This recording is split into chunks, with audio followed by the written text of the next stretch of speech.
আজকে আমি চলে গেছিলাম একটা দাদা দিদির প্রথম বিবাহবার্ষিকীতে জমিয়ে খাওয়া দাওয়া করতে। সো হ্যালো গাইস, কেমন আছো তোমরা সবাই? আশা করছি সবাই ভালো আছো। আর একটি নতুন মিনি ব্লগে তোমাদের সকলকে ওয়েলকাম। আগের দিনের ভিডিও তো তোমরা সবাই দেখেছো, চলো আজকের ভিডিওতে আমরা কি কি খাওয়া দাওয়া করেছি এটাই শেয়ার করছি। এই যে ফার্স্টে আমি কিন্তু খেতে বসে পড়েছি, আর দিয়ে গেছিলো জলের বোতল, তো জলটা খেয়ে একটু গলাটা ভিজিয়ে নিয়েছি। আর তারপরেই কিন্তু প্লেট দিয়ে গেছিলো আর দিয়েছিল গরমা গরম ভাত।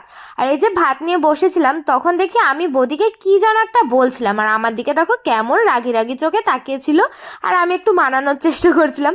তারপরে কিন্তু চলে এসেছিল গরমা গরম ডাল, আর এটা কিন্তু ভেজ ডাল ছিল। তো সবাইকে ডাল দিয়ে গেছে, এবার আমি ভাতের সাথে ভালো করে ডালটা মাখিয়েও নিচ্ছিলাম। আমি ভাবছি লেবু নেই কেন, তো বললো লেবু আনতে নাকি ভুলে গেছে। যাই হোক, এখন আমি এই ডালটা একটু খেয়ে দেখলাম, ডালটা না দারুণ টেস্ট হয়েছিল। মানে ভেজ ডালও যে এত সুন্দর টেস্ট হয়েছিল কি আর বলবো। আর এই ডাল ভাতের সাথে খাওয়ার জন্য দিয়ে গেছিল কিন্তু ঝুড়ি ঝুড়ি আলু ভাজা। শুধু ওর মধ্যে কিন্তু আলু ছিল না, ওর মধ্যে দেওয়া ছিল চিড়ে। তো বেশ ভালো লাগছিল, আর বাদামও দেওয়া ছিল, মানে চিড়ে আলু মিক্স ভাজা ছিল। যাই হোক, ওই দিয়ে খাওয়া দাওয়ার পরেই চলে এসেছিল কিন্তু এখানে ফুলকপির রসা।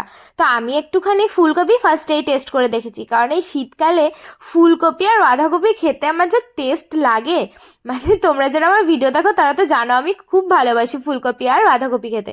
তো ফুলকপির রসাটাও কিন্তু দারুণ হয়েছিল। তো ওই দিয়ে খাওয়া দাওয়ার পরেই কিন্তু চলে এসেছিল আজকের মেন যেই আইটেম শোস্টপার, সেটা হচ্ছে মাংস।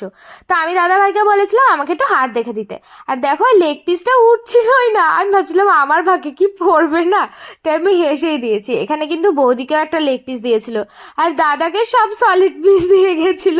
আর এই যে আমি এখন এই লেগ পিসটা একটু খেয়ে টেস্ট করে দেখলাম, মাংসটাও খেতে দুর্দান্ত হয়েছিল।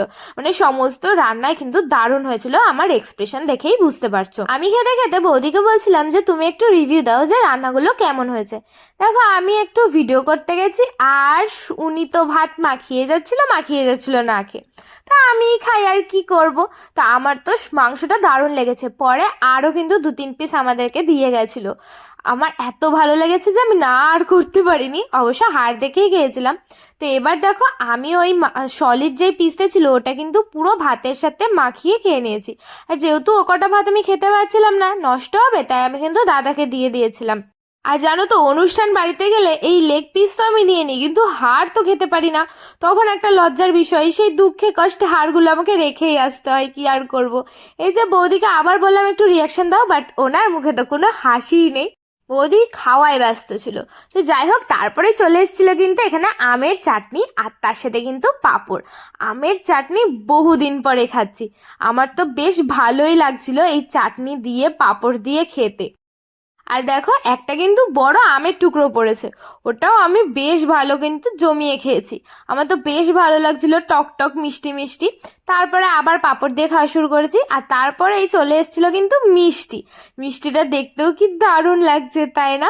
আর তোমরা তো জানোই যে এই দুধের মিষ্টি খেতে আমি কত ভালোবাসি, কারণ এমনি নর্মাল রসগোল্লার থেকে। তো তারপরে মিষ্টি নাই দিতে দিতে চলে এসেছিলো কিন্তু হজমোলা। আর এই যে এখন আমার মিষ্টিটা খাওয়া হয়নি, তো এই মিষ্টিটা খেতে যাবো যখন, তখন কিন্তু আর একটা করে মিষ্টি দিতে এসেছিলো। তো আমি বললাম যে আমি নেবো না, বৌদিকে দাও।